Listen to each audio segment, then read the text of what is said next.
Hello and welcome to Watchworthy. It's your co-host, Brother Ash. I'm Miss Chris D. And here on Watchworthy Podcast, we review Watchworthy documentaries and give it to y'all with our black ass perspective, of course. And on today's episode, we're going to be discussing the documentary My Mom, Jayne.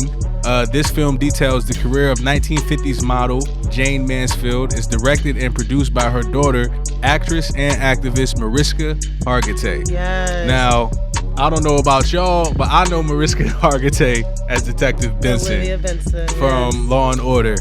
So it was dope seeing her dive into her personal life and not always be, the famous actress that we've all grown to love for her work on that show. I am like Mariska stan. I just love everything about her.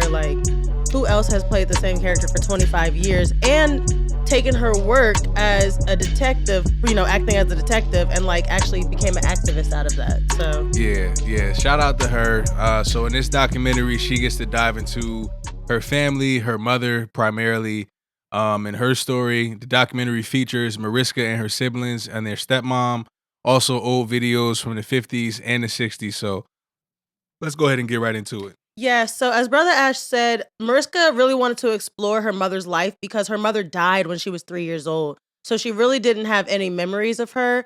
But I didn't know that Mariska Hargitay was a Nepo baby. So that was interesting. Her mother was a celebrity and then she went on to become a celebrity. So her mother, Jayne Mansfield, was born Vera Jane Palmer on April 19th, 1933. And she grew up with her mother and father in the Pennsylvania, New Jersey area until her dad died and he had a heart attack while driving. Damn. And Vera Jane was in the car when she was just 3 years old. So it's interesting that that happened to her when she was 3 years old. And then later she died when Mariska was 3 years old. So I know we talked about family curses and stuff before. I don't believe it's a curse, but it is a coincidence. And so from there, Jayne and her widowed mother ended up moving to Texas because her mother remarried. And so they started over in Texas.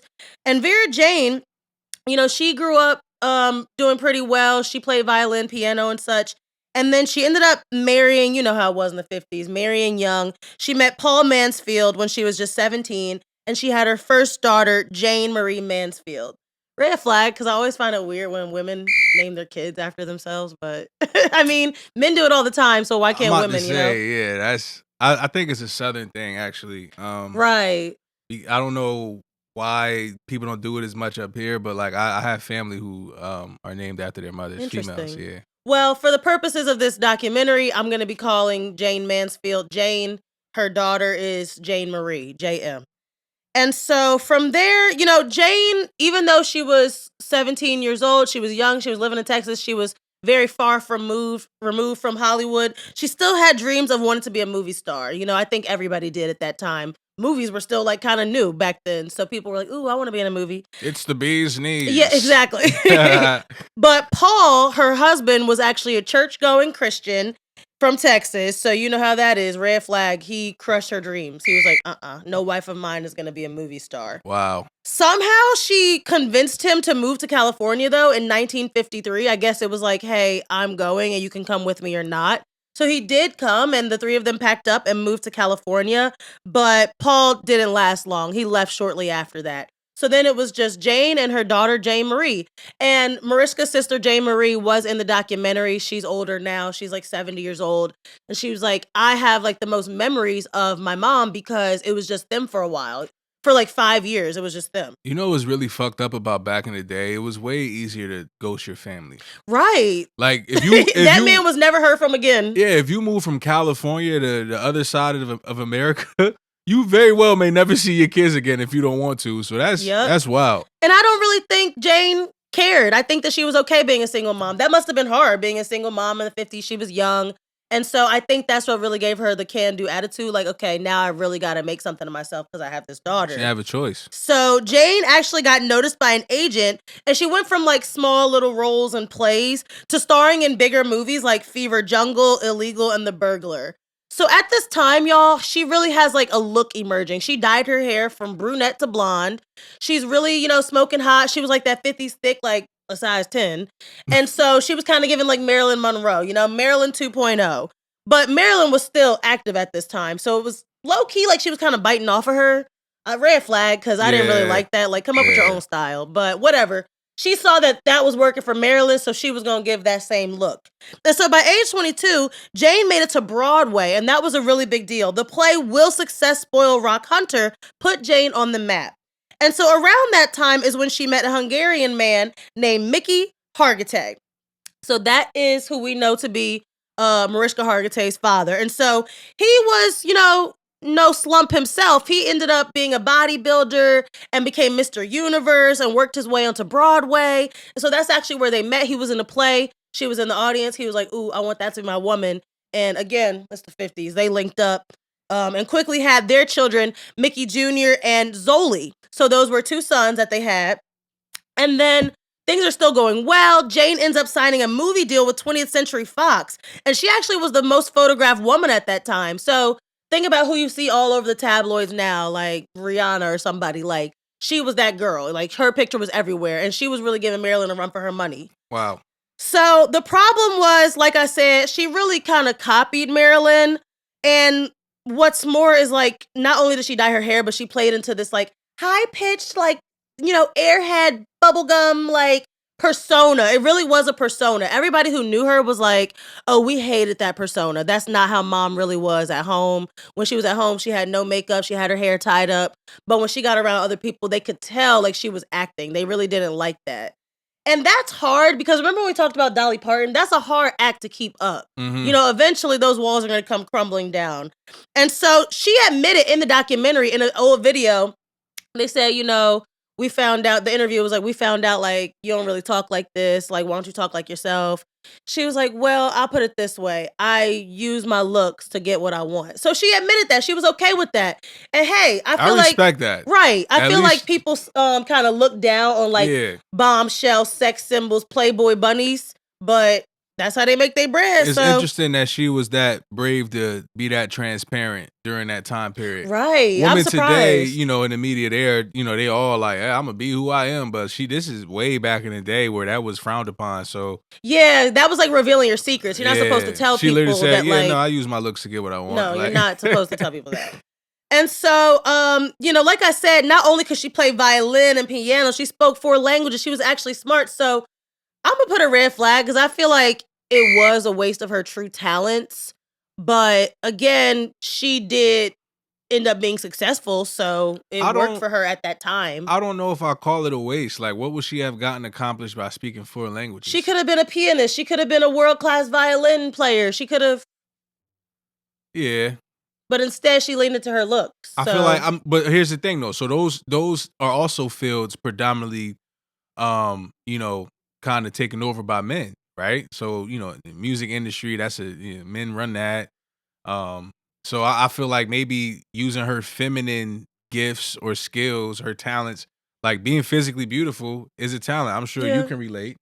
You know what I mean? pretty. There are some perks to being pretty. So she used that. She she pimped that for her, for her good. So I'm not mad at that. But Jayne Marie, her daughter, in the documentary, she said, "Don't get it twisted. My mom was still a very compassionate person. She wasn't just like this snooty airhead. She used to go visit wounded soldiers at the hospital. Wow. So she really did like take the time out to continue to be a human, not just a celebrity." And she even had a press secretary. That's how famous she started to get. She needed somebody to like handle her press. And his name was Rusty Straight. Now, Mariska, as she's doing this exploration of her mother, her father always told her, like, don't look at the books about your mom, because they all gonna say she was this sexy, bombshell and all she did was have sex, So Mariska was like, okay, let me talk to people who knew her, like her press secretary. Now, the press secretary is one of the people who ended up writing one of those books, but I digress. He said that Jayne was a really good sport about signing autographs. So, like I said, she wasn't one of those celebrities like, ugh, I'm famous and you're not. Get away from me, you peons. She was like, she actually said, quote, without fans, there would be no me. So I'm glad she was one of those celebrities who understood, like, I am nothing without people who clamor over me. Red flag, because we don't use peon enough. We need to use peon more. I like you that peasants, word. Yes. And so everything was going well. Jayne and Mickey, they were both doing well for themselves. I don't really know what he was doing for a living at this time, but it seemed like he had his own little career going. They had a huge house, a beautiful pool, lots of animals. They said they had like a zoo in their backyard. Like, I'm talking bobcats. They had like exotic animals, okay? Was that like the sign of, is that still the sign of wealth, having like I hella feel like animals? not so much anymore now with like PETA and everything. But Yeah. remember when even Mike Tyson had tigers and Yeah, stuff? yeah. Like, I think about Scarface when he made it. He Yeah. got the tiger in the backyard, and it was given like Scarface. Like they had what's the name of those animals? llamas. No, it was like the little baby cats. I forget the name of them. It's escaping me. But they had some unique, special, like little baby striped cats, not tigers, but in their backyard. And so the kids, like I said, Mariska's siblings, it was hard for them to sit down for this documentary, y'all. They don't really talk about their mom like this. And so when they sat down, they were like, these were some of our better memories. You know, they're older than Mariska, so they actually have some of these faint memories. Actually, I think Zoli, he is like the one older than Mariska. It's Jayne Marie from the first marriage, then Mickey, Zoli, Mariska from the second marriage. And so they were like, yeah, it's kind of an essence. It's more of an essence. It's not really distinct memories, but we just remember we had a good time. We loved our mom. Like, they felt safe and loved. So that's what mattered, you know? Growing up in that kind of household, they said, like, it actually felt normal. We didn't know anything else, you know? So that's good that they were feeling okay. But then serious acting roles weren't really coming in for Jayne. Red flag. This is what we see with, like, the Pamela Andersons or, like, you know, some of those other playmates. It's like, they're put in, you know, the spoof movies, and it's funny when you see them on camera, haha, but they're just known for their big boobs and their blonde hair. So that, she was kind of suffering from that a little bit. She wasn't really getting movie calls. I think she actually got dropped from 20th Century Fox. So that's when she leaned into the quote unquote modeling, you know, the nude modeling, the Playboy, doing whatever she could, making appearances just to pay the bills. And so that's when Jayne and Mickey started to have problems because they said, once Jayne's career started tanking, she was really becoming negative. She was quite depressed, actually. You know, mental health, they weren't talking about it back then. So it's depressing shit. She was very depressed. Yeah, to go from, you know, a socialite and your name is buzzing and you have a movie deal to falling and having nothing, nobody really wanted to be bothered with her. So, and I feel like, I mean, sex work for some people is their bread and butter. Other people, it could be a little embarrassing. So I feel like she was like, dang, how I go from like Broadway to like doing Playboy pinups. But she had to do what she had to do. Like you said, leaning into that looks. If you don't got nothing else, at least you got your looks. And so as their relationship is kind of on the rocks, Jayne starts meeting other men.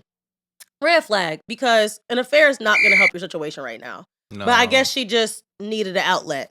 She ended up divorcing Mickey in 1963, but kept coming back to him. Red flag. Because if you're done, you're done. If you're done, you're done. But she wasn't done. She kept coming. So they were like on and off Mickey again. kept taking her ass back. Yeah. I'm like, no. Mariska's stepmom was in the documentary, and she was like, I already know that he wasn't over your mom when we got together. So if she's admitting that all these years later, she know what's up. Like, like Jayne was really the one. That's a hard act to follow. So boom. Then Jayne pops up pregnant with Mariska. But as soon as I saw that in the documentary, I was like, she was on and off with Mickey. How we know it's really his child? Turns out, this was the bombshell of the whole documentary, y'all. Mariska Hargitay was the product of an affair Jayne had with an Italian entertainer from New Jersey named Nelson Sardelli. Jersey. Red flag. Like red flag. So this whole time, we're over here sitting here calling you Mariska Hargitay. You're not Hungarian, boo-boo. You're Italian. It's always a Jersey nigga. Like, yeah. What the fuck? Like, so the backstory with that is like, they were, you know, seen together in the clubs or whatever. They were very public about it too, which is crazy. Like, because it was no social media. There was paparazzi. They was still getting photography. They was seen out and about. Nelson and Jayne. Like, if your pool of friends didn't go to the club where they were seen together, there was no way you was gonna find out that they were, you know, publicly flirting in a club. Nowadays, you go out and flirt in the club, it's gonna be on the club story. It's gonna be, you know what I'm saying? Yeah. Like, you can't hide that shit. It was a different time back then. So, yeah, talk about a different time, because Jayne and Nelson, this is when she was off with Mickey. They ran off to Europe for a summer in Europe. You know, at the end of the summer, she was like, I'm pregnant. He said, take your ass back to America. Red flag. I'm sorry, but he ditched out his daddy duties. He was like, nah, this ain't gonna work. I think you need to go back to Mickey. Yeah. So Mickey basically sucked it up, and he knew that was not his baby. That's a green flag. That's a man right there. You gonna raise somebody else's child? You knew that wasn't your baby, and you still took her back, and you still raised that baby. Talk about dedication. So he raised Mariska Hargitay as his own. Yeah, Brother Ash wasn't here for it. I wouldn't either. If you you stepped out on me and had a baby, I'm not raising that baby. Absolutely not. But I mean, they had a family. I'm like, shit was rocky already. This is why the whole back and forth. This is why. That's why I say if you're done, be done. Be done. Because this is how shit like that happens. Like you can't. This happened on Jerry Springer all the time. Yeah, it was different. Like, again, though, I'm going to keep going back to that. You could really convince yourself that, all right, this is my kid, I'm going to raise him, and you ain't going to have to worry about bro coming back in the picture in the they probably didn't even have paternity or the tests 70s. Back then. Yeah. So you can see, so this is like, Mariska Hargitay was born like 64. So at this time, like, Jayne is still relevant, you know, she's doing interviews and stuff, and they're like, oh, introduce your kids. And she's like, this is my kids, they weren't calling her Mariska. They were calling her Maria. Mm-hmm. And she was like, is my name Mariska or Maria? What's the problem? What's going on? And they were like, no, your name is this. And so that's when she started to feel a little different than her siblings. She was like, wait, why y'all don't know my name? And then during the summers, she would get sent away to her grandmother, Jayne's mother's house. So she was like, why does everybody else get to hang for the summer and I got to go away? And now we know it was because Mickey wasn't your real daddy and they wanted you to spend time with your mom's family. So that's crazy. So this all was a secret for like 35 plus years. Like Mariska Hargitay did not share this with anybody until this documentary. So as a fan, I didn't even know this information. Yeah. And I always thought, oh, her name is so unique, Mariska Hargitay. She's not Hungarian, y'all. I'm sorry to tell you. She's really Italian. She's really Italian for real. I can see that. Like, if you would, I don't really know, no offense, but I can't identify what Hungarians look like in comparison to other European people. But Italians kind of have a distinct, like the olive skin, the long dark hair. You know what I'm saying? Like, so now it's. Well, I was gonna say that Mariska did end up having two half sisters from Nelson, so they were featured in the documentary as well. And they talked about how even when she got on Law and Order SVU, and they would like be invited to events, people would be like, "Oh, what's your relation to her?" And they would be like, "Nothing. We're just friends." That's a red flag. The fact that she even made her family keep that secret for that long. They could have easily ran to the press and been like, "Oh, we're the secret sisters of Mariska Hargitay," but none of that ever slipped out until this documentary. You, bro, it was different. Like niggas was like, "No, this is a family secret. It's going to the grave." And going back to Jayne, Mariska said, "You know, I don't have any memories of my mother to begin with, but when I look back at pictures, she's not holding me. She's not giving me attention, and now we know why. She really probably wanted to separate herself from Mariska because." It reminded her of her affair. That was the resentment of old boy. So that's sad. But so now it's like the mid 60s. Again, Jayne is trying to reverse her image, but she's becoming a bit of, old news. That was sad. Red flag. That shit happens. I told you guys, she literally went from blonde airhead talking in a high-pitched voice to, oh, I'm brunette now and I want you guys to respect me and I'm going to play violin on TV. One interviewer literally said, all right, that's enough. Now kiss me. Like trying to make a joke out of it. But that's how like unserious they were. Nobody was taking her seriously. Yeah. That's like if Pamela Anderson was like, actually guys, I'm a chemist now. And people were like, no. I'm sorry, but when I told Brother Ash that Kim Kardashian is a lawyer, he's like, get out of here. Well, she's not a lawyer. We clarified that information. She never took the bar. She's not. Yeah. So that's a nice try. So Jayne went on to marry her third husband after that. His name was Matt Simber or Kimber. I'm not sure how it's pronounced. He was also a director. Mickey Jr. recalls all of a sudden that like we were Italian. Like right Matt, now because your mom got with this man, now he's your dad. Like Matt was Papa, you know what I mean? Like they embraced that Italian culture. Red flag. I don't like that. Yeah. Because you got too many kids to be shuffling around on your third husband. Like and I'm not gonna lie, like I think it's important for kids to have a consistent, male role model to be going from husband to husband. I'm not, shaming nobody. But it's just kind of like, all right, like this guy doesn't have to be dad. Yeah. This can be your boyfriend that you're You could dating. call him Matt, yeah. But they didn't really date back then. If you like somebody, you got married in like 3 months back in the day. So, yeah. So Matt and Jayne fought all the time, and him being a director didn't help her career as she hoped it was. And that's really what I thought it was. Yeah, as soon as they said he was a director, I was like, she just trying to get some movies. She trying to get back up, get back up on the list. That sucks though that it didn't work. Of course it didn't work. No. One director, well, I guess one director he could have put her in a movie or something. Yeah, but depending on how well he's connected, you know what I'm saying, how well the movie does, like, you feel me? That's a pipe dream, low-key. Yeah. So, she was really rolling the dice with that one. So they did have a baby together. Her name was Tony, and it went downhill from there. So they started doing like... Wait, red flag. She just popping out babies with anybody. I'm sorry, but... Yeah. So that's 5 kids now, if you guys are counting. Jayne Marie, Mickey Jr., Zoli, Mariska, and Tony. And that's 4 baby dads. 4 baby dads. Look. The old heads try to make it seem like our generation is the first one to do this type of shit, but it's not. Even my grandma had 2 baby dads. Look, it is what it is. So they had the baby together. They started doing this variety show at nightclubs, trying to get the bills paid, doing what they got to do. I'm not mad at her that. Variety show was like she was trying to like play violin and just trying to go off her old image. Like, oh, remember me? I'm Jayne Mansfield. Like, you're washed now.